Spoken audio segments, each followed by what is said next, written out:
Bonjour mes bien-aimés. Nous sommes le mercredi 17 avril 2024.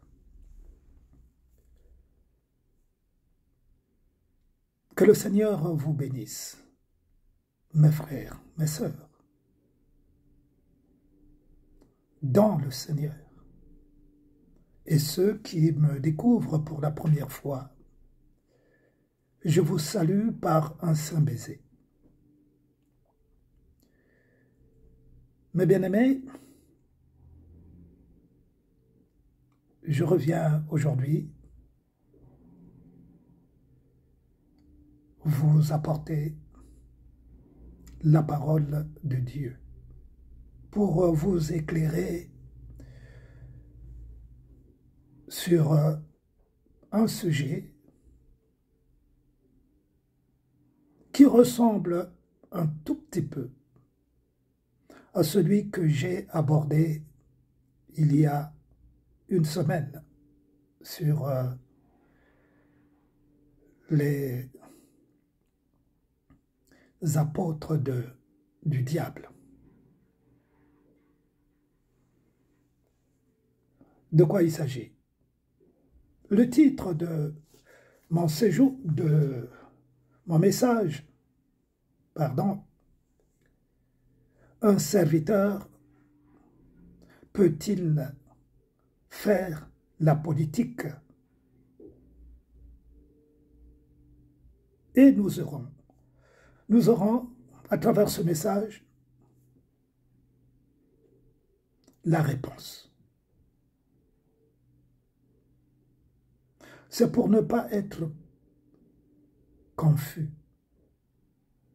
dans notre marche avec le Seigneur que j'ai à cœur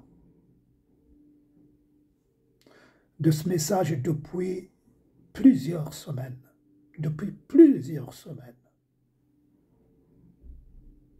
Car c'est cela, marcher dans la lumière du Seigneur. Être à la connaissance de la lumière de Dieu. Connaître la lumière de Dieu. C'est quoi la lumière de Dieu? C'est quoi connaître la lumière de Dieu? C'est connaître la parole de Dieu. Être instruit par la parole de Dieu. Et le Seigneur Dieu, par sa parole, nous donne tous les éléments dont nous avons besoin pour être instruits, pour être conduits dans toute la lumière de Christ Jésus.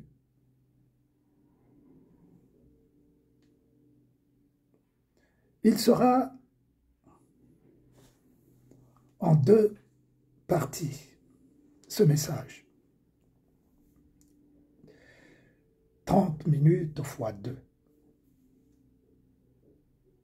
Il est donc 14 heures, 50 jusqu'à 15h20 pour la première partie. Vous savez, lorsque nous lisons la parole de Dieu, nous cherchons à connaître la parole de Dieu.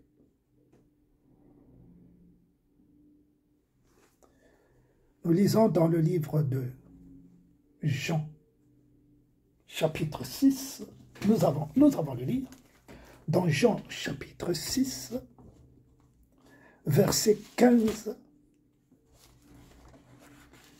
ceci.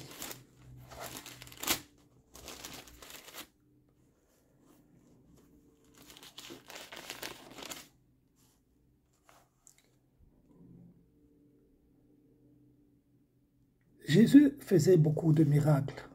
Nous le lisons dans la parole de Dieu qui nous l'apprend.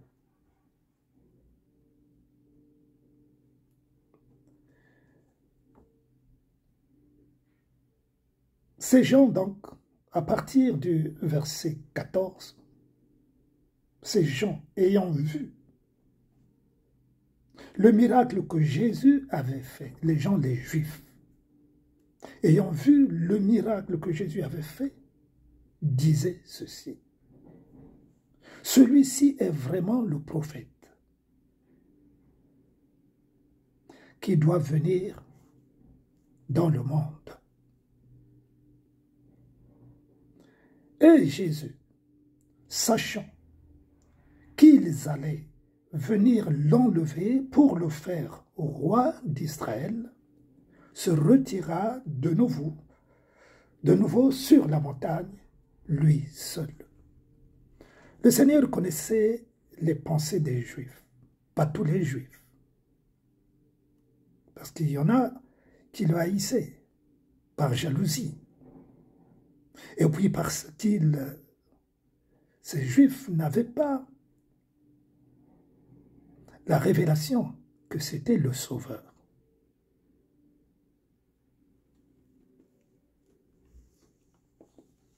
Jésus s'était retiré. Parce que la parole de Dieu nous dit, dans le verset 15, sachant qu'il allait venir l'enlever pour le faire roi, Jésus se retira de nouveau sur la montagne, lui seul. Dans un premier temps d'abord, nous devons savoir que Jésus n'est pas venu sur la terre pour être roi.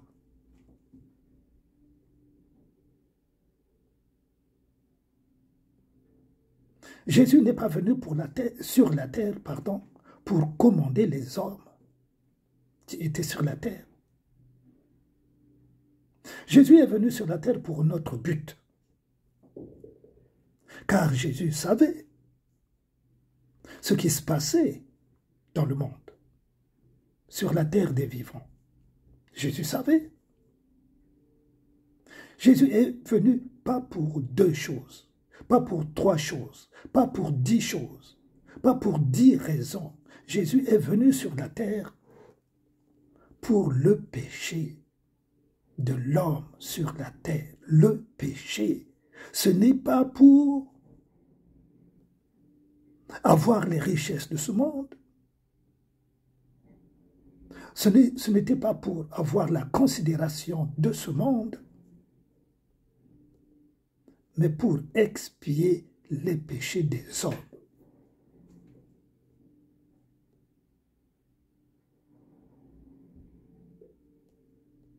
Voilà pourquoi le titre.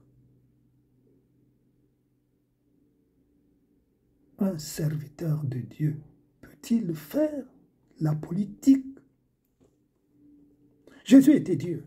Il avait tous les pouvoirs dans les cieux et sur la terre.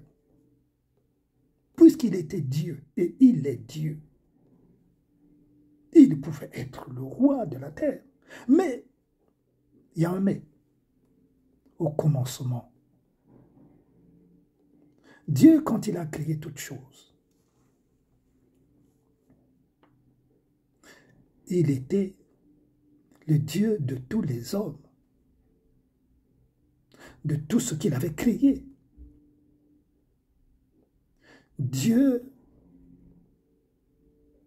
dans son cœur, n'avait pas formé de projet qu'il y ait des présidents, des rois sur la terre.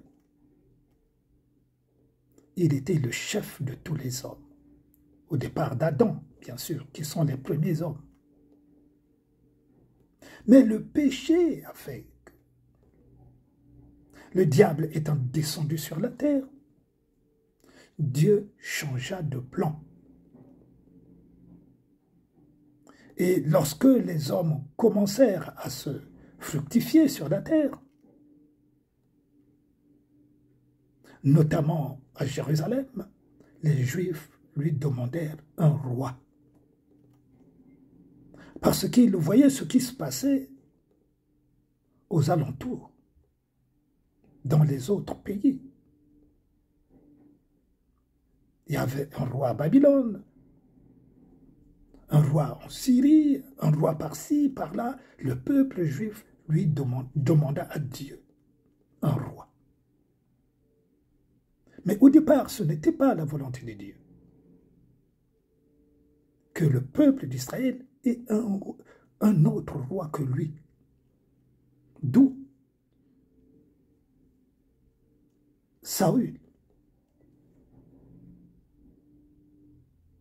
le roi Saül, qui fut déchu. Nous connaissons l'histoire de ce roi.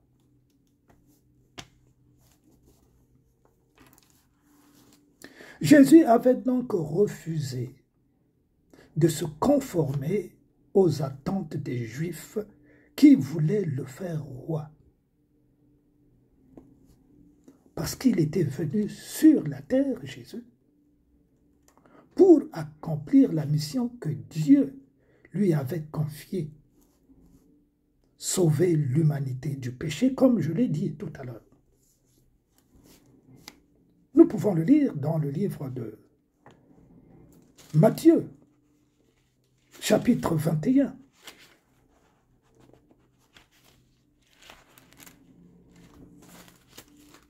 Luc 19.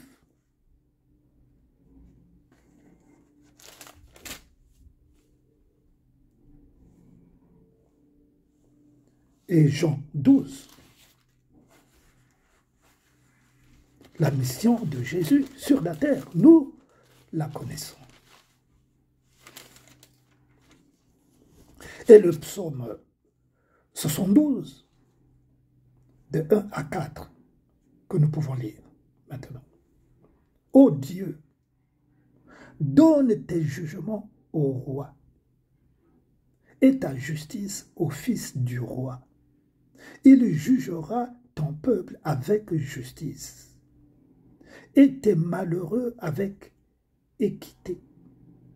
Les montagnes porteront la paix pour le peuple, et les collines aussi par l'effet de ta justice. Il fera droit aux malheureux du peuple, il sauvera les enfants du peuple.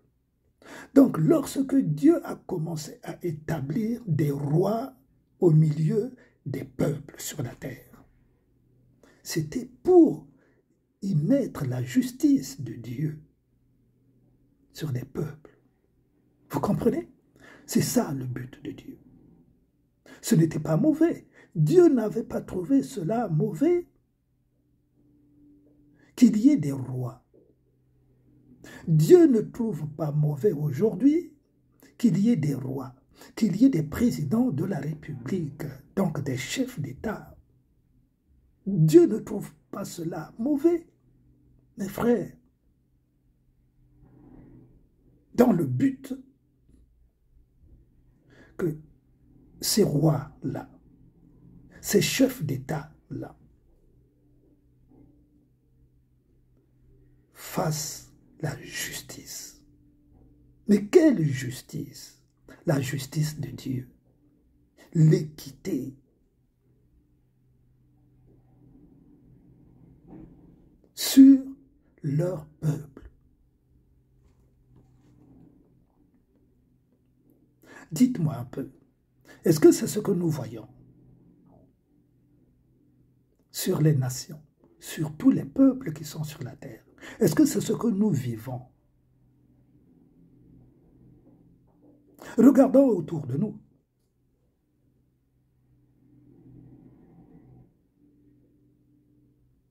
Est-ce que c'est la volonté de Dieu qu'il y ait ces rois ou ces chefs d'État aujourd'hui que nous voyons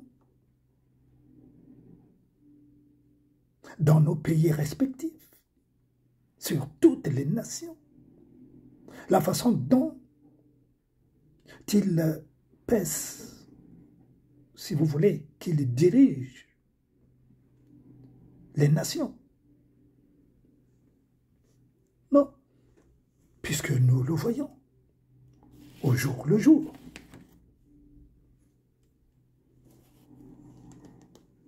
J'ai pris en exemple quelques rois, 2 rois, parmi tous les rois qui ont causé du tort au peuple de Dieu. 2 rois. Nous allons donc comprendre, mes bien-aimés, le comportement de ces rois-là.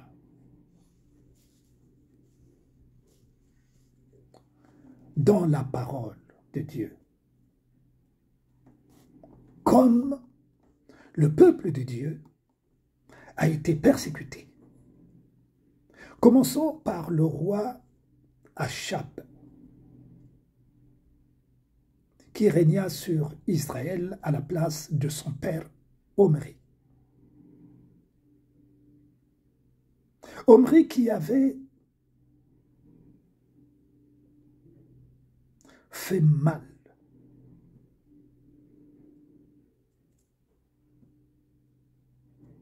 à son peuple, qui régna sur Israël.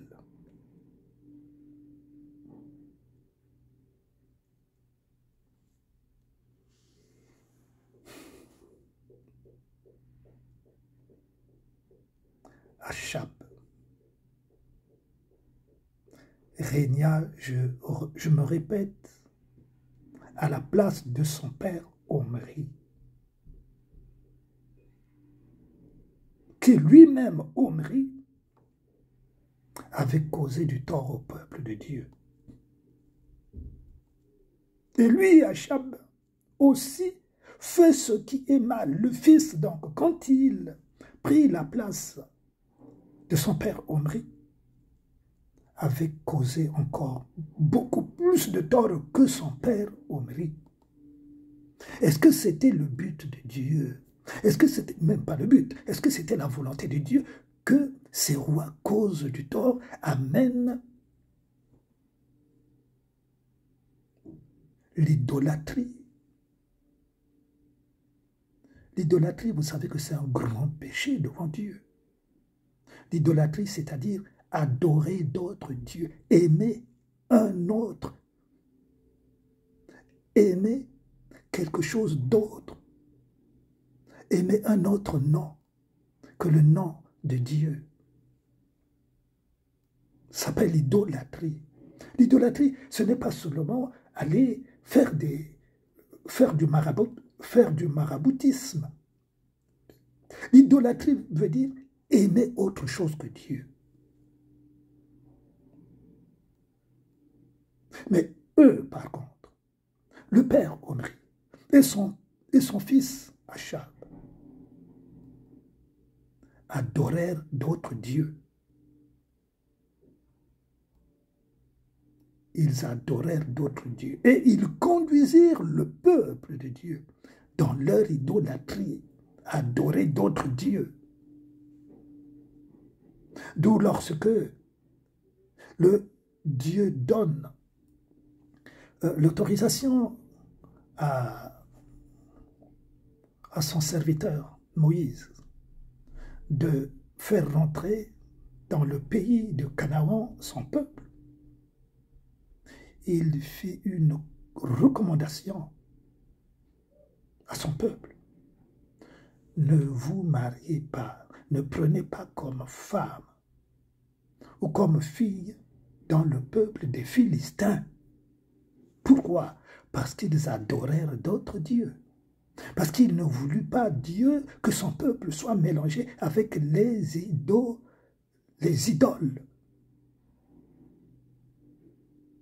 C'est ce qui se passe aujourd'hui.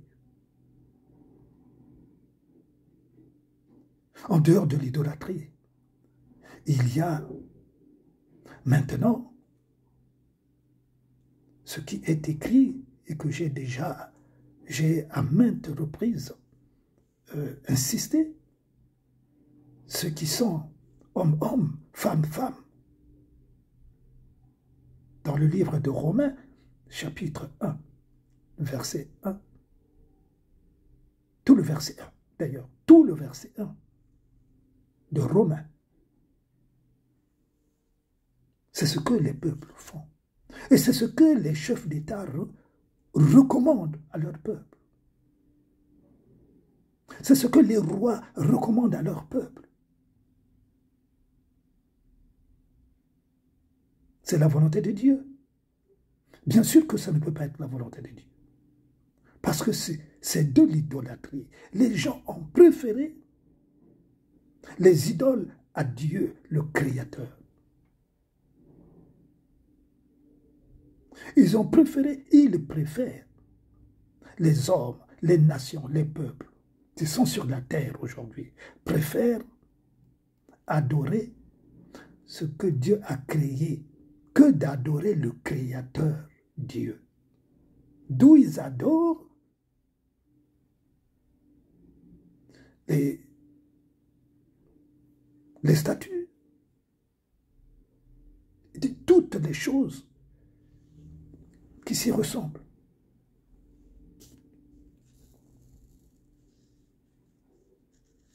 Et Achab prit pour femme Jézabel. Jézabel introduit dans le royaume de Samarie le culte du dieu Baal et d'Astarté. Elle persécute la religion des Juifs. Jézabel. Elle cherche de faire mourir le prophète Élie. Jézabel. C'est ce que nous voyons aujourd'hui.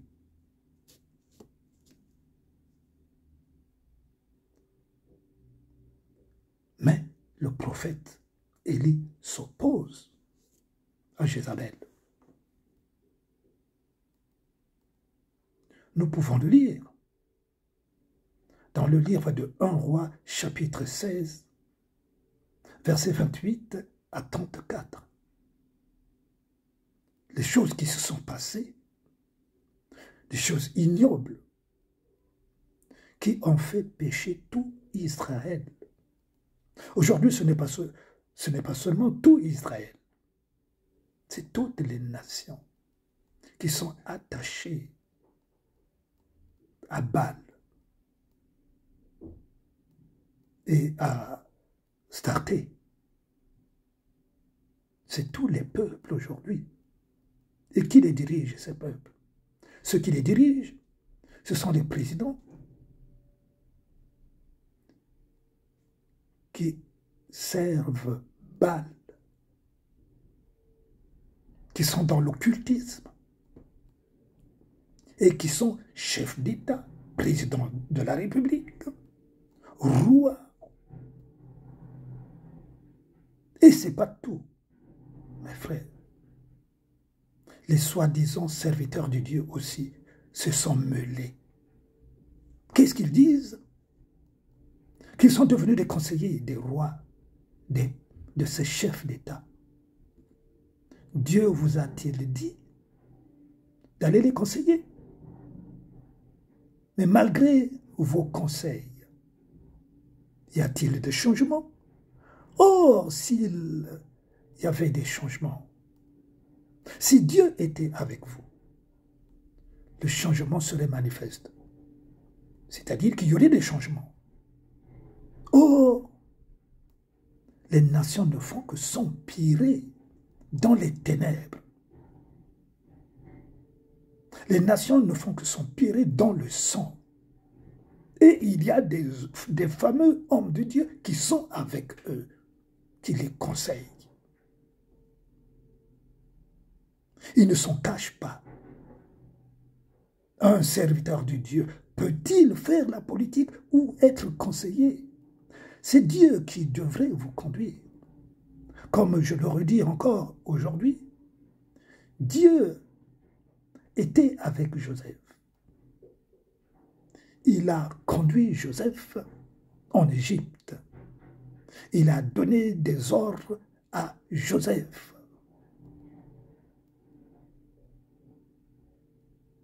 Et nous lisons ce que Joseph a fait à côté du roi d'Égypte. Les transformations, les transformations.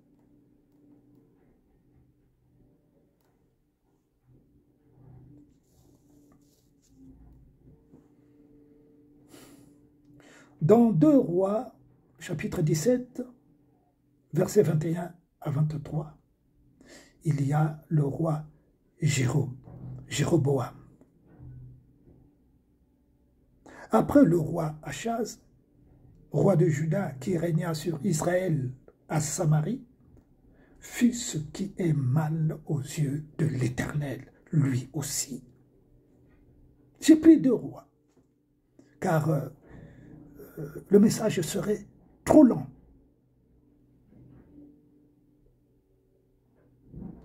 Le roi Jéroboam avait détourné de l'Éternel les enfants d'Israël aussi. Les enfants d'Israël s'étaient livrés à tous les péchés que Jéroboam avait commis. Il y a eu beaucoup d'autres rois dans la Bible qui ont fait mal aux yeux de l'Éternel. La liste serait trop longue à établir, mes bien-aimés.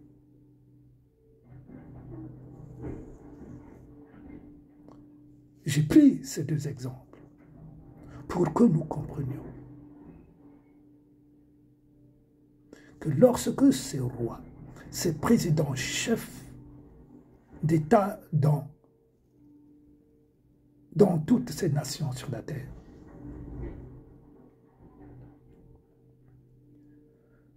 cherchent à devenir roi ou président, consultent-ils l'Éternel Dieu? Sont-ils recommandés par l'Éternel Dieu?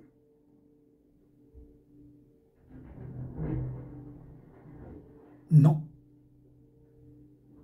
Ils ne sont ni conseillés, ni recommandés par l'Éternel Dieu. Demandent-ils l'approbation de l'Éternel Dieu? Non.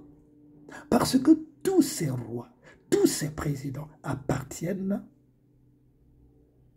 à des sectes, sont dans l'occultisme.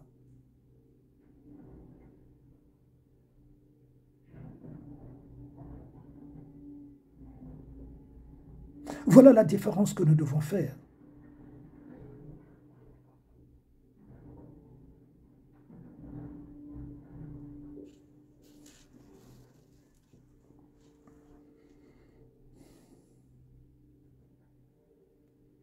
Ce que je veux vous dire, c'est je rends grâce à Dieu.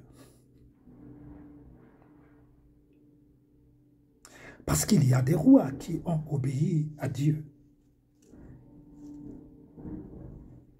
Il y a, j'ai pris en exemple, le roi Ézéchiel.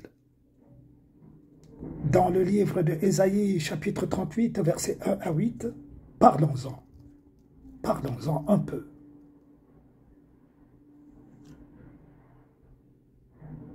En ce temps-là, Ésaïe, chapitre 38, versets 1 à 8. En ce temps-là, Ézéchias, le roi, fut malade à la mort. Le prophète Ésaïe, fils d'Amon, envoyé par l'Éternel, vint auprès de lui et lui dit: Ainsi parle l'Éternel,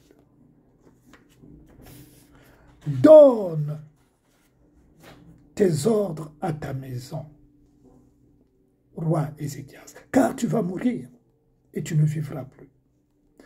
Le roi Ézéchias tourna son visage contre le mur et fit cette prière à l'Éternel. Ô Éternel, souviens-toi que j'ai marché devant ta face avec fidélité et intégrité de cœur, et que j'ai fait ce qui est bien à tes yeux. Et Ézéchias répondit d'abondantes larmes. Puis, la parole de l'Éternel fut adressée à Ésaïe en ces mots. Va, dit l'Éternel à son serviteur, son prophète Ésaïe. Et dit à Ézéchias, ainsi parle l'Éternel, le Dieu de David, ton père. Mais Ézéchias n'était pas le fils de David. Son père, en tant comme roi. J'ai entendu ta prière, j'ai vu tes larmes, dit Dieu qui s'adresse au roi Ézéchias. Voici, j'ajouterai à tes jours 15 années.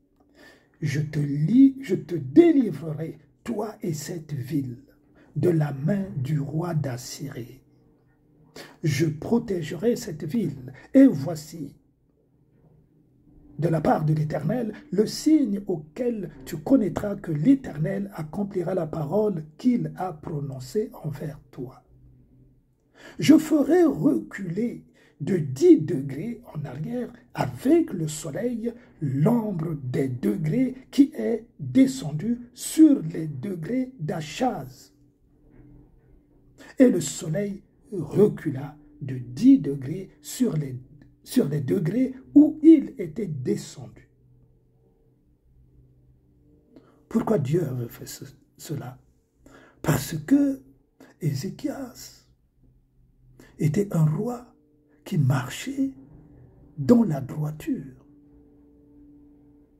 dans la justice de Dieu, dans la fidélité de Dieu. Il ne fit pas comme les autres rois que j'ai cités, Achaz, Jéroboam, entre autres, Omri, ces 3 rois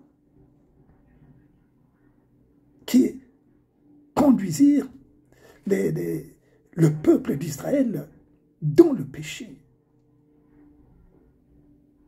Il était différent des autres.